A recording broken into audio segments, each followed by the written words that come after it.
அப்படியே பார்த்துக்கிட்டு இருப்பான் அவங்க அப்பாவை. அப்போ ரொம்ப கைக்குள்ள அழுகுவான், ரொம்ப ஜாஸ்தி. எதுக்கு இவன் அழுகிறான்? மூக்கில் லைட்டாக அப்புறம் ஒழுகும் அவருக்கு. கிளம்புவார் ஷூட்டிங்க்கு. நான் சொல்கிறேன், அதெல்லாம் எனக்கு நினச்சா எந்த சங்கோச்சமும் கிடையாது. மூக்கில் ஒழுங்கும், மேக்கப் போட்டிருப்பார், ட்ரெஸ் போட்டிருப்பார். வண்டி ஏற போகும்போது அப்படியே வந்து தாவான். அப்படியே அழகாக அந்த மூக்கை தொடச்சி விட்டு, கண்ணை தொடச்சி விட்டு, ஒரு முத்தம் கொடுத்துட்டு தான் போவார். அதே மாதிரி தான் விஜய் பிரபாகர். ஏன் அதை சொல்கிறேன்னா, ஒரு அப்பாவாக அவ்வளோ ஒரு ஆசையாக பிள்ளைகளை வளர்த்தார் கேப்டன். இன்னைக்கு 2 பேரும் இன்னைக்கு அவங்க அப்பா இல்லாததை ரொம்ப ரொம்ப ரொம்ப மிஸ் பண்ணுறாங்க.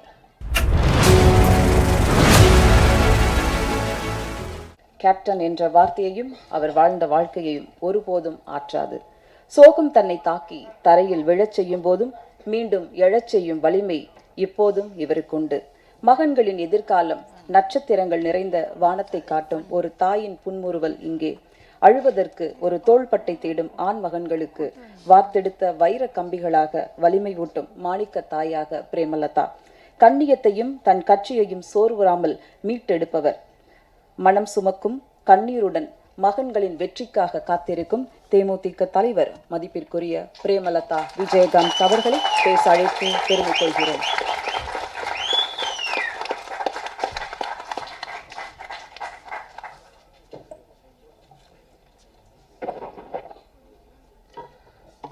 அனைவருக்கும் வணக்கம்.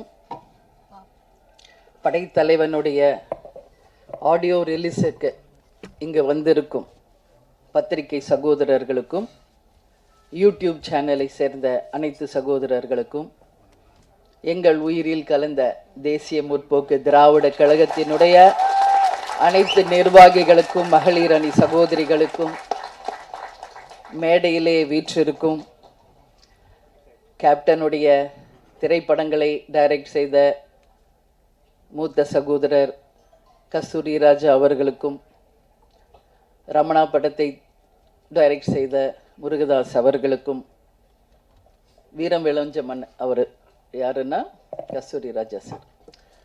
இங்கே சிவா சார் இருக்காரு. கேப்டனின் தம்பியாக பல ஆண்டு காலம் வாழ்ந்தவர் சிவா.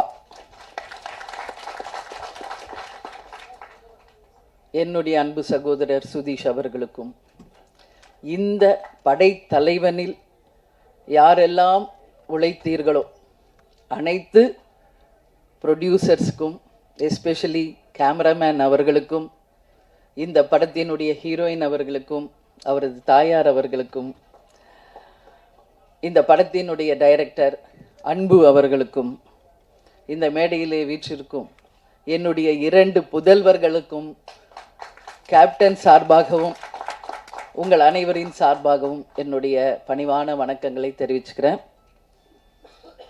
தேர்தலில் அரசியல் மேடைகளில் நான் பேசியதை நீங்கள் எல்லாரும் பார்த்துருப்பீங்க.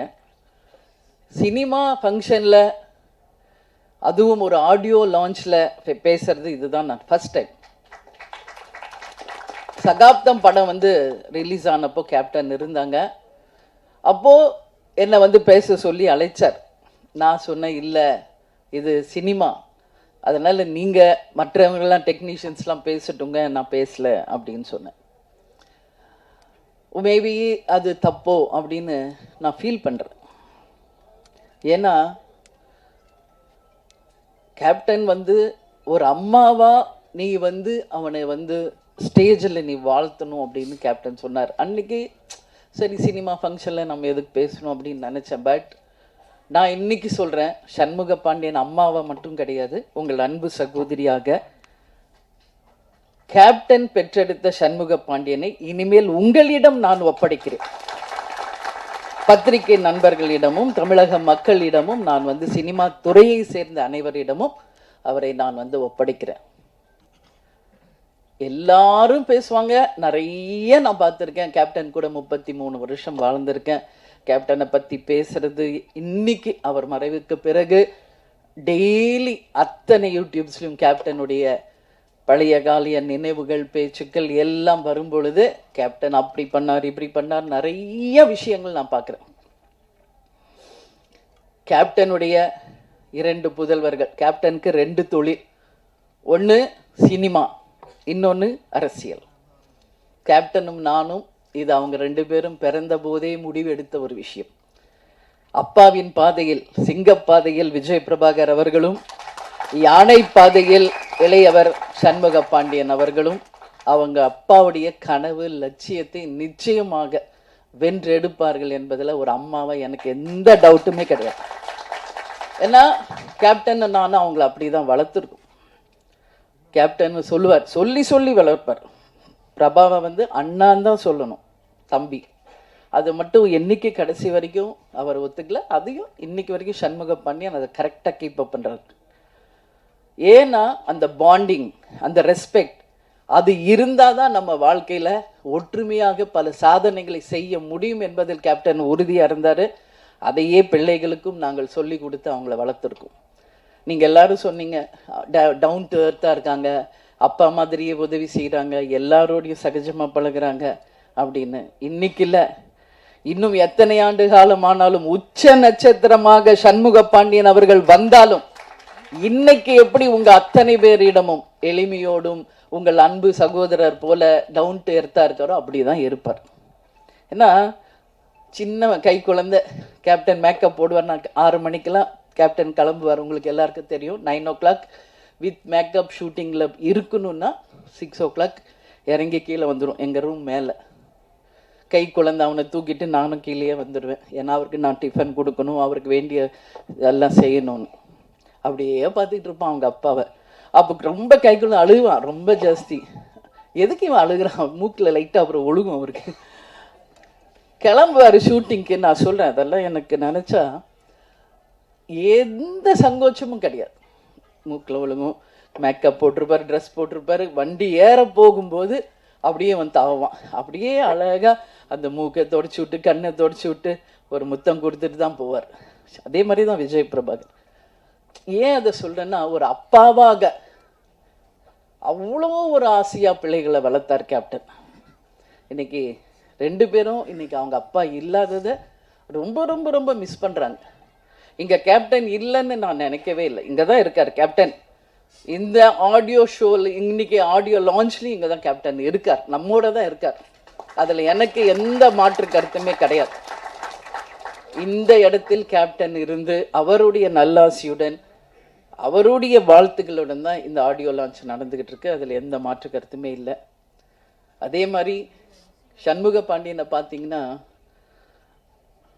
ஒரு டென்ஷன் இருக்கும் ஏதாவது வாழ்க்கையில்.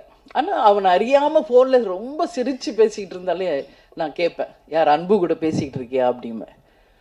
ஏன்னா அந்த அளவு டைரக்டருக்கும் அவருக்கும் அப்படி ஒரு பாண்டிங். அவரோட ஸ்ட்ரெஸ் பிளஸ்டர் வந்து சண்முகா வந்து மனசு விட்டு பேசுறது யாருன்னா அன்பு. ஸோ அந்த அளவு வந்து அவங்க 2 பேருடைய புரிதல் இருக்கு. இப்போ அடுத்த படம் டைரக்டர், எங்கள் அம்மா உங்களுடைய பெரிய ஃபேன் சார். ஊதா கலர் ரிப்பன் அப்படின்னு போட்டாலே போதும். எங்கள் அம்மா 85 வயசு, இன்னைக்கும் எந்திரிச்சு உட்காந்து பார்ப்பாங்க. நான் இதை சார் வந்து கதை சொல்ல வரும்போது, வீட்டுக்கு வரும்போதே நான் சொல்லியிருக்கேன். அதே மாதிரி தான் சசிகுமார் சார், அவரும் வீட்டுக்கு கதை சொல்ல வரும்போது அவருடைய அந்த டவுன் டு எர்த் அங்கே பார்த்தேன் வீட்டில். சசிகுமார் சார், நீங்கள் சொல்லியிருக்கீங்க குற்ற பரம்பரை நிச்சயமாக வரும் அப்படின்னு நான் உறுதியாக நம்புகிறேன்.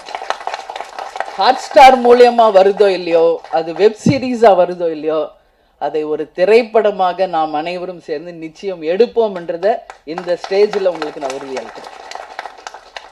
உங்களுடைய படம் மிகப்பெரிய வெற்றி அடைஞ்சிருக்கு. அதுக்கு உங்களுக்கு நான் வாழ்த்துக்களை சொல்கிறேன். அதே மாதிரி தான் நம்மளுடைய ரமணா டைரக்டர், அவருடைய திருமணத்துக்கு போயிட்டு வந்து தான் கட்சியே ஆரம்பிச்சு. அதனால் எல்லாருமே கேப்டனோட பாண்டிங் தான். இதில் யாருமே கேப்டன் உடைய அந்த நட்பு இல்லாமல் யாருமே கிடையாது என்பது உங்கள் எல்லாருக்குமே தெரியும். விஜய் பிரபாகர் தம்பி வந்து ஸ்டோரி சொல்லும்போது அவரும் உட்காந்து கேட்பார். ஸோ நான் ஒரே ஒரு விஷயம்தான் சொல்கிறேங்க, படைத்தலைவன் ஒரு அனிமலுக்கும் ஒரு மனிதருக்கும் இருக்கின்ற அந்த அன்பின் பாலம். ஒவ்வொரு வீட்லேயும் நம்ம டாக் வளர்க்குறோம், பெட் அனிமல்ஸ் இருக்குது. வீட்டில் எப்போவுமே கேப்டனும் சரி, நானும் சரி, பிரபாஷமும் எல்லாமே ஒரு பெட் லவர்ஸ். நம்ம வீட்டில் எவ்வளோ டாக்ஸ் இருக்குன்றது உலகத்துக்கு தெரியும். அவங்க அன்பை வளர்க்குற கிளி எத்தனை இருக்குன்றது உங்களுக்கு தெரியும், மீன் இருக்கு. அதே மாதிரி சண்முக பாண்டியனுக்கு ஒரு லக்கு, மதுரை ஃபர்ஸ்ட் சகாப்தம் பண்ணாரு, அவங்க மாமா ப்ரொடியூசராக இருந்து வல்லர் அவர் சுதீஷ் எடுத்தது. அடுத்தது மதுரை வீரன், அதில் பார்த்தா ஒரு ஜல்லிக்கட்டு காலை. இதில் எப்படி வந்து தம்பி எப்படி யானையோடையே பழகுறாரோ அது மாதிரி அந்த ஜல்லிக்கட்டு காளையோடையே அவ்வளோ ஒரு பாண்டிங்காக தம்பி பழகியிருக்கார். அப்போது அம்மா நம்மளும் ஒரு ஜல்லிக்கட்டு காளையை வாங்கணும் வளர்க்கணும், அவங்க கேட்டால் நான் நோவே சொல்ல மாட்டேன். கேப்டன் கேட்டாலும் நான் நோ சொல்ல மாட்டேன், பசங்க கேட்டாலும் நான் நோ சொல்ல மாட்டேன். ஏன்னா யாரெல்லாம் ஒருவர் பெட் லவர்ஸாக இருக்காங்களோ அவங்க அத்தனை பேரும் நல்லவர்களாக தான் இருப்பாங்க. ஒரு வாயில்லாத ஜீவன் மேலே அன்பு வைக்கக்கூடியவர்கள் அப்படின்னா அவங்க உண்மையிலேயே நல்லவர்களாக இருந்தால் தான் அது முடியும். இதுதான் உண்மை, இதில் எந்த மாற்று கருத்துமே இல்லை. அதனால் கேப்டன் கள்ளழகரில் நடித்தப்போ அந்த அந்த யானையோட அவ்வளோ அவருக்கு பாண்டிங் ஆயிடுச்சு. என்கிட்ட ஃபோனில் கேட்டார், நான் கூப்பிட்டு வந்துடுவா வீட்டுக்கு அப்படின்னாரு. தாராளமாக உங்களுக்கு பிடிச்சா கூப்பிட்டு வாங்க, பட் நம்ம வீடு சின்ன வீடு, உங்களுக்கு எல்லாருக்கும் தெரியும், ஒரு கிரவுண்டு வீடு, அதில் எப்படிங்க நீ யானையை நம்ம வச்சுருக்கிறதுன்னு. ஆனால் அதே தான் சண்முக பாண்டியனும் படைத்தலைவனில் நடிச்சுட்டு 5 யானை, அதில் வந்து மணியன் அவருக்கு ரொம்ப ஃப்ரெண்டு, இன்னொரு யானை பேர் பிரேமாவா ஏதோ சொல்லி புஜ்ஜியா அது சொல்லுவார், அது எல்லாமே எனக்கு ஃப்ரெண்ட்ஸ் ஆயிடுச்சுமா, நீங்கள் எஸ் சொன்னால் நான் கூப்பிட்டு வந்துடுறேன் ஏதாவது ஒரு யானையான்னு. நான் இது வரைக்கும் சொல்லலை, இப்போ சொல்கிறேன், சண்முக பாண்டியனுக்கும் என் கேப்டனுக்கும் சொல்கிறேன், உறுதியாக ஒரு யானை நம்ம வாங்குவோம். அதே நீங்கள் எப்படி நீங்கள் டாக்ஸை வளர்க்குறீங்களோ அது மாதிரி நீங்கள் வளர்க்கணும். ஏன்னா அது அவருடைய விருப்பம், சண்முகாவுடைய விருப்பம். இன்றைக்கி அதை வந்து நான் ஒரு விநாயகருடைய அடையாளமாக தான் பார்க்குறேன். முருகர் எப்பயுமே அண்ணன் கணேஷாவை கும்பிட்டுட்டு தான் எந்த ஒரு விஷயத்தையும் தொடங்குவார். அதே மாதிரி தான் இவங்களும், சண்முகாவும் விஜய் பிரபாகர் கிட்ட சொல்லி அந்த அன்போடு அவர்கிட்ட பிளெஸிங் வாங்கி தான் கிளம்புவார். அந்த மாதிரி ஒரு அன்பு அவங்களுக்குள்ள சின்ன வயசுலேருந்தே இருக்குது. அதனால் நிச்சயமாக இந்த படம் மிகப்பெரிய வெற்றி படமாக மாறும். அன்பு வந்து சொல்கிற எவ்வளோ ஸ்ட்ரகிள்ஸ் இந்த மூவி ரிலீஸ் ஆக எனக்கு தெரியும். பொங்கல் வெளியீடுன்னு போட்டாங்க, நான் அப்போ கூட சொன்னேன் விரைவில் போடுங்க, இல்லை கண்டிப்பாக வந்துடலாம் மேடம்னார். சரி உங்கள் நம்பிக்கை. அதுக்கப்புறம் என்னெல்லாம் நடந்தது என்பது எல்லாருக்கும் தெரியும். ஒரு திரைப்படம் எடுத்து முடித்து அதை ரிலீஸ் பண்ணுவதற்கு எல்லாரும் சப்போர்ட் பண்ணுங்க. கேப்டன் எத்தனை பேருக்கு எவ்வளோ சப்போர்ட் பண்ணியிருக்காரு, எவ்வளோ திரைப்படங்களுக்கு சப்போர்ட் பண்ணியிருக்காரு, எத்தனை டெக்னீஷியன்ஸுக்கு சப்போர்ட் பண்ணியிருக்காரு.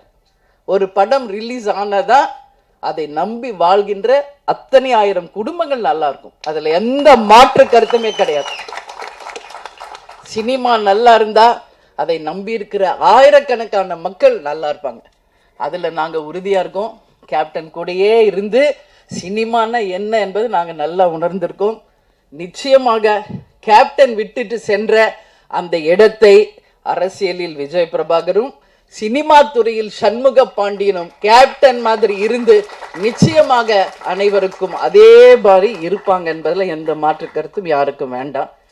எனவே நிச்சயமாக இந்த படம் மிகப்பெரிய வெற்றி படமாக அமைய வேண்டும் என்று கேட்டுக்கொண்டு, கேப்டனுடைய ஆசீர்வாதத்தோடும் இங்கு வந்திருக்கின்ற அனைத்து நல்ல ஒழுங்கலினுடைய ஆசீர்வாதத்தோடும் படைத்தலைவன் மிகப்பெரிய ஒரு வெற்றி படமாக அமையணும் சொல்லி கேப்டனையும் கடவுளையும் நான் வேண்டிக்கிறேன். மீண்டும் மாபெரும் ஒரு வெற்றி விழாவில் உங்களை சந்திப்பேன் என்று கூறி உங்களிடமிருந்து விடைபெறுகிறேன். நன்றி, வணக்கம்.